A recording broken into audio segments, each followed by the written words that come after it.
కనీసం ఈ డిమాండ్లు కూడా వీళ్ళు చర్చించకపోవడం, ప్రభుత్వం ముందుకు రాకపోవడం, అంటే ఇంకా ఇవేమి నెరవేరవు, ఇంకా అంటే వీళ్ళ వృధా ప్రయాసగానే ఉంటుంది, అరణ్య రోదనగానే ఉంటది అని అనుకోవాలి. ఒరిజినల్ గా చెప్పాలంటే ఆత్మగౌరవాన్ని చంపుకొని పని చేయలేక బాధపడుతున్నారండి. నాకు అర్థమైంది మెయిన్ అది.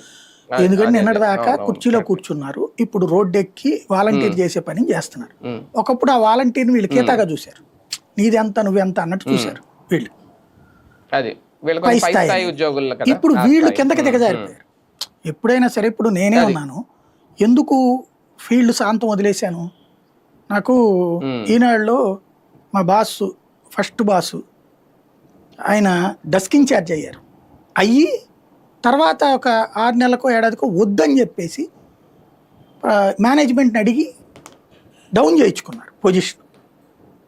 అప్పుడు మా గుంటూరు ఎడిషన్ ఇన్ఛార్జి గారు దాని అయ్యారు, ఆయన బాగానే ఎంకరేజ్ చేశారు మమ్మల్ని, బాగానే ఉంది.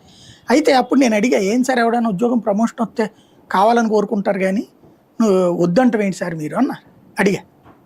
అడిగితే అప్పుడు ఆయన చెప్పిన సూత్రం నాకు స్టిల్ నవ్వు గుర్తు. ఏంటంటే ఇది ప్రైవేటు కంపెనీలు సాయి, ఈ ఫీల్డ్లో నువ్వు పైకి ఎక్కుతా ఉండాలి, ప్రాబ్లం ఉండదు. ఎందుకు కష్టపడేవాడికి, మనలాంటి వాళ్ళకి కష్టపడే వాళ్ళకి అది లైఫ్, ఎక్కుతూ ఉంటాం. ఎక్కేసి కూర్చున్నాం అనుకో ఒక కంఫర్ట్ లెవెల్ అని మనం అనుకుంటాం. ఎక్కేసి కూర్చున్నాక మేనేజ్మెంట్ చేతుల్లో ఎట్టుంటుంది,